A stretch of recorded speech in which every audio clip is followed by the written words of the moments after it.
So what we're doing is we're verifying the wiring. Okay.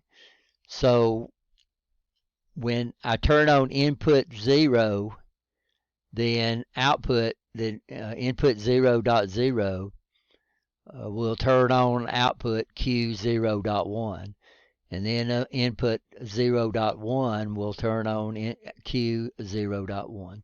So we'll turn on this so we can monitor it. It might ask me for an IP address, guys, because I had it unplugged. We'll see. We'll see if it can do it. So what's it going to do? Like turn on each light in sequence? Yeah, it's going to turn on as I flip the switches. It's going to turn on each light in sequence. Of course, the program is running. I don't need to connect to it. So here's the outputs, and here's the inputs. So when I turn on input 0, it's going to flash, but it's going to flash at 1 hertz, and that's what that. Can y'all see that? Let me take my light away. Yeah, there we go. And this camera don't update fast enough. Let's see if I can change the angle of the day. Yeah, there we go. Okay, and then input 1 will turn on output 1, input 2, input 3, input 4, 5, 6, 7, 8, 9, 10, 11, 12, 13, 14, 15. Well, this is actually, let's go back and redo that.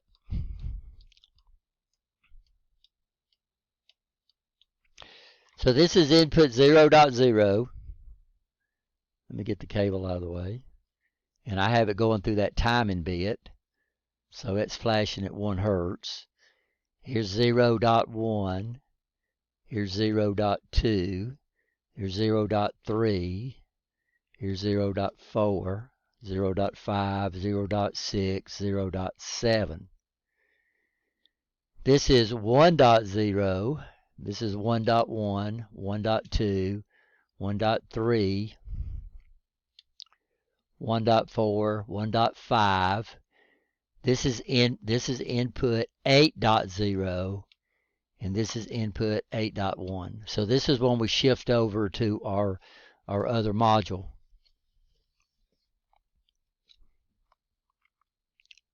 So you can see my inputs and my outputs.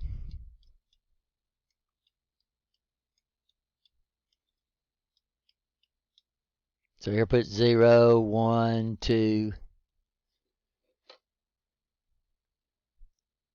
3, 4, 5, 6, 7, 1.1, 1.2, 1.3, 1.4, 1.5, 1. I'm 0. I forgot it's 0. This is 1.5. And then we're going to jump over to our module over here. So this is 8.0 and this is 8.1. Now the outputs, we've only got 10 outputs.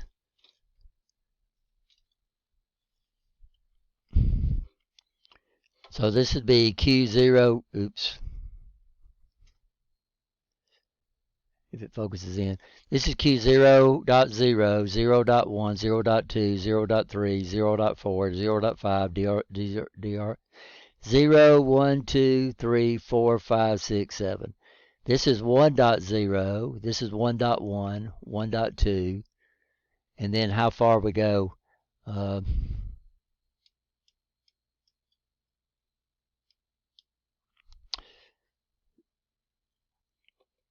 So this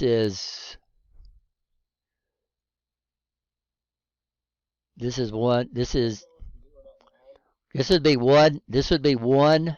This would be 1.0 and 1.1. And so then we had to shift over to our modules because this thing's only got 10 outputs. So this shifts over to the modules. So this is 8.0, 8.1, 8.2, 8.3, 8.4, and 8.5.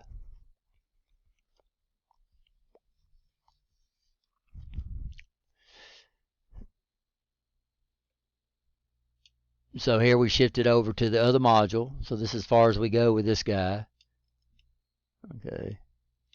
And then we shifted over to our module 8, which would be this guy, this one, this one, this one, this one, and this one.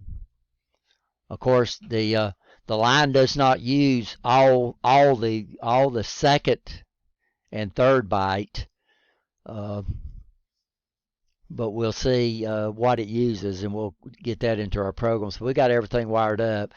So technically, we got 16 inputs and 16 outputs that we've got wired up. And the wiring on this is exactly the same as this wiring, except instead of going all 16 inputs, these 8 inputs is going to belong to A, and then these 8 inputs will belong to B, and then these 8 outputs will belong to this A, and then these 8 outputs will belong to B. So B goes up to the control panel.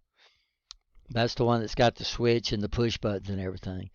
This right here is what actually controls the line, because y'all know when we ran the line manually, the manual box that we had only had 8 inputs and 8 outputs that we were using. So we could monitor our sensors, and we could monitor what was going on. We could flip the switches, but there was only 8 switches on there to control an output, and then there was 8 input LEDs. So all the thing the Festo line does only requires 8 inputs and 8 outputs on the module itself, and then we have certain inputs that go over to the control, which is on the front, and it don't need 16, but we have to jump up and get that e-stop that we're going to do. So the module is wired correctly now, because the way it's hooked up. So I should be able to take these, and then I'll move one of them to A, and then I'll move the other one to B, and then on my output I'll move this one to A and put this one on B, and then it should be ready. Right now we're going to leave it hooked up right here while we play around with looking at some of these instructions that we're going to have to look at, because some of them we didn't have an intro to PLCs. One of them we've already talked about, and that's the jump subroutine. And we're going to look at a one-shot. I think we talked about first scan already a little bit and see how we can access those. And then also we got one compare instruction in one of the modules. I don't know which one it is, but there's only one compare instruction in there, so we'll have to look at that. So everybody okay? Go ahead. Yeah, we did PLC 2, but everybody in the class didn't have PLC 2, Tyler. Yeah. The only requirement, since there's so few instructions that's required to do the Festo line, I think there's only maybe 4 instructions, additional instructions we have to add, then we can teach this PLC 3 without having advanced PLCs or PLC 2, just by teaching those few extra instructions. And that way it makes it easier to plan the classes. So that's a good point. But yeah, we did use jump subroutine in advanced PLCs. Any more questions? Yeah, I figured it was going to do this.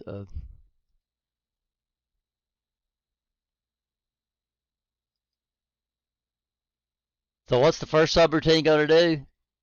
During the first scan or the first pass, it's going to put the line in a reset position. Okay, Rich. Yeah.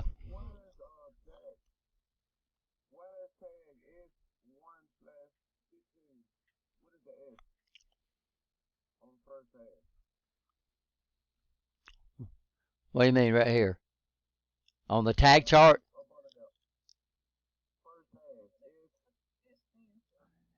S. Okay. What happens is, how can I set up a first scan? Well, what the microprocessor gives me is inside, let's just fake a new program. I couldn't get it to connect, guys, but we can start a program without having a PLC connected.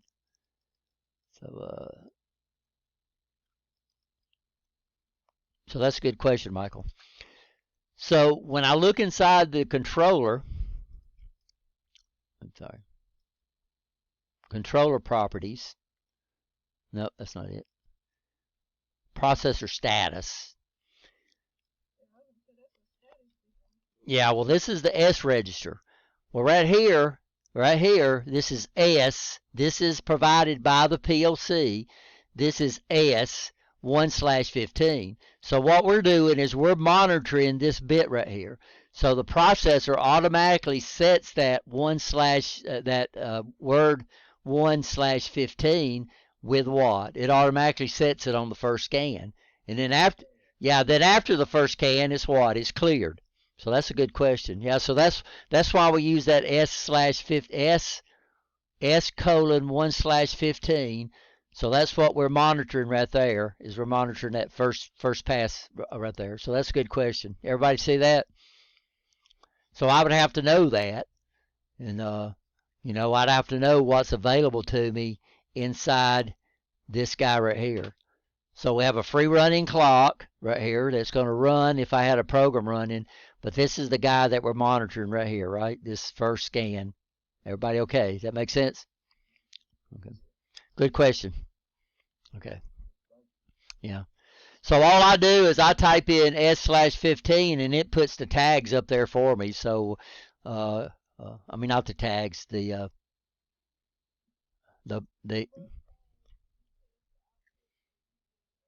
all the B3 files. Yeah. So that's all the B3 bits that we're using as simulated coils. So this guy here uses a ton of memory coils in there. So you can imagine if this was a relay logic, every one of these B3s would be a relay. So this is where your PLC really comes into play, where we have a coil. We have a relay that's in the control logic that doesn't have any power contacts. It's strictly in there to control. And probably in big control programs, and we can probably calculate this, probably 90% of your relays are used just for decision making. So 90% of the relays are going to be control relays. Well, in PLCs, we replace all those control relays with memory coils, right? They don't generate an output. They work like a coil, but they don't generate an output. And that's what these B3s are. So we call these internal coils. So this coil right here is controlling this contact right there, but that contact right there is not on a real relay. That contact right there is an internal contact, right? Y'all understand that? So that means in a PLC, first of all, the way we connect our sensors is a lot easier. We connect our sensors exactly the same way, our inputs, no matter if they're going to be programmed in series or if they're going to be programmed in parallel, we connect them the same way, and we connect our outputs the same way. So connecting PLCs are a lot faster, and of course you save a ton of hardware out there, because if 90% of the control program is decision making, then what we can do is we can replace all those control relays with what? With memory coils. And you can see this guy here's got look at all the memory coils they use down here in auto.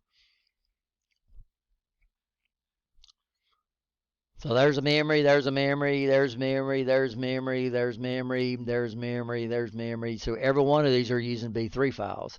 If this was a relay logic, every one of these would have to be a control relay. And not only would it have to be a control relay, but it would have to be a latching relay, which costs quite a bit of money. So we saved a lot of money by going to this, because all these internal relays, we can do all these control relays, we can replace them with internal or memory coils.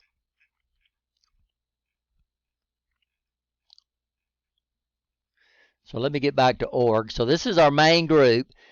We're going to call this P-org. So what we'll do is we'll see how we can rename the actual OB1. So Allen Bradley calls it their RS Logic 500 calls their actual first programming file